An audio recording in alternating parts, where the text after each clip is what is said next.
300 মেয়ে আছে, nursing staff আছে 500-র উপরে, ফ্যাকাল্টি আছে।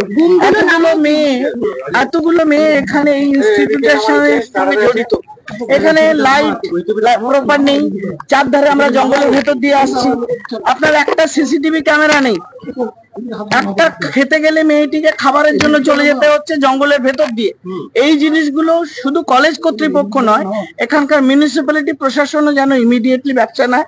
আমার with the police, administration, principal, superintendent সবার সঙ্গে কথা হয়েছে, and I will email them tomorrow. ভিকটিমের সাথে কথা বলেছেন ম্যাডাম? ভিকটিমকে সম্পূর্ণ কথা বলেছি, মেন্টালি অনেকখানি চাপের মধ্যে আছে, আনস্টেবল, ভালো করে কথা বলতে পারছে না, শারীরিক ইনজুরি হয়েছে মারাত্মকভাবে এবং তার চিকিৎসা চলছে।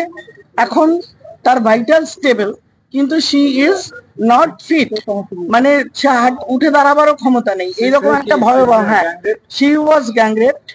আর ওর একজন বন্ধু, আপনারা তো ঘটনাগুলো সবই জানেন, এবং জঙ্গলের দিকে পালাতে গিয়ে ঘটনাটা হয়েছে। ও যদি রাস্তা দিয়ে উল্টো কলেজের দিকে আসতো তাহলে হয়তো ঘটনাটা ঘটতো।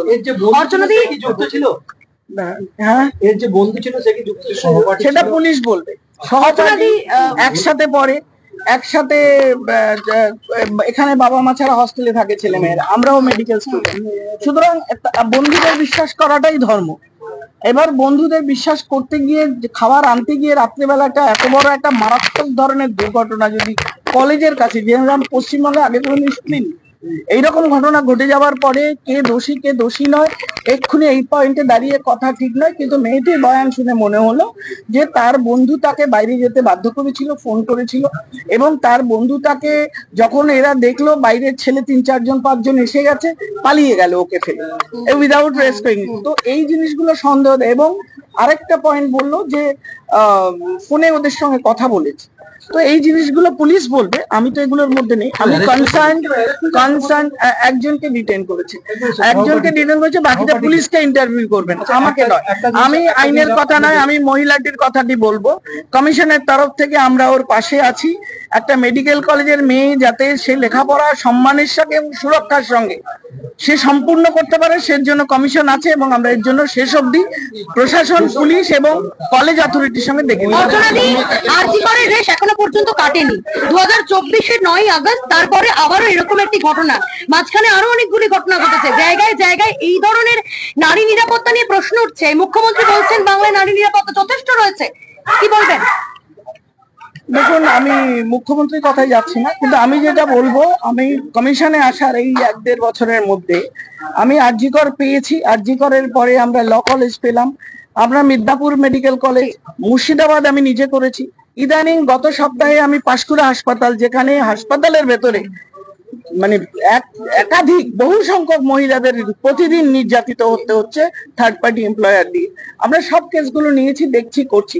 এই যে একটা সিস্টেমের ভেতর করাপশন, মেয়েদের দেখলেই ভোগ্য বস্তু হিসেবে নেওয়া, মানবিক কোয়ালিটির যে অবনয়ন, এবং প্রত্যেকের সঙ্গে কোনো না কোনো ভাবে একটা বড় হাতের বা ইনফ্লুয়েন্সিয়াল হ্যান্ডের যোগাযোগ, এই জিনিসগুলো যতক্ষণ না কাটা হবে এবং পুলিশ যতক্ষণ না সঠিক ইনভেস্টিগেশন রিপোর্ট সাবমিট করবে, সিস্টেম করাপশন বন্ধ না হবে, মেয়েদের কিন্তু ভবিষ্যৎ অন্ধকার পশ্চিমবঙ্গে। এবং সেই কারণে কমিশনের অনেক বড় রোল, এবং আমি আশা করব পুলিশ প্রশাসন, রাজ্যের মুখ্যমন্ত্রী এবং প্রত্যেকে, মহিলা ডব্লিউসিডি ডিপার্টমেন্ট, আমরা কাঁধে কাঁধ মিলিয়ে, হাতে হাত মিলিয়ে আমরা কাজ করতে চাই। আমরা বাংলার মেয়েদের সুরক্ষা চাই। এখন পর্যন্ত পুলিশের ভূমিকা নিয়ে কি বলতে?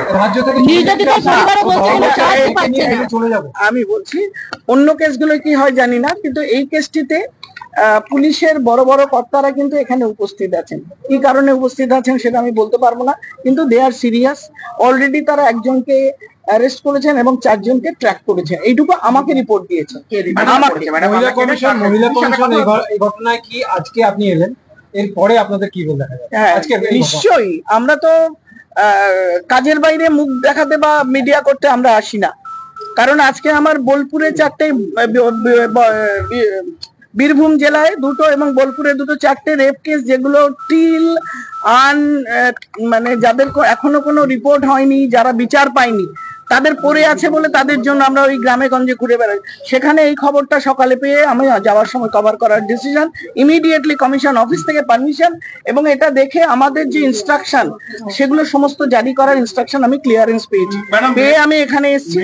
আমরা এটার ইমিডিয়েটলি পুলিশ কি করলো টাইম টু টাইম আমরা দেখবো, আমরা নিজেরা প্যারালাল ইনভেস্টিগেশন করব, এবং এই ঘটনার জন্য যারা যারা দায়ী প্রত্যেকটা অথরিটি ইনক্লুডিং গভর্নমেন্ট এবং পাবলিক সেক্টর, এই হাসপাতালের অথরিটি প্রিন্সিপাল থেকে শুরু করে এখানে আশেপাশে মিউনিসিপ্যালিটি, লাইটিং, সবগুলো রেকমেন্ডেশন দিই এখানে যাতে আরেকটা মেয়ের এই ঘটনা না ঘটে, সেটা হলো আমাদের কাজ। নির্যাতিতার বাবা মা বলছেন যে এই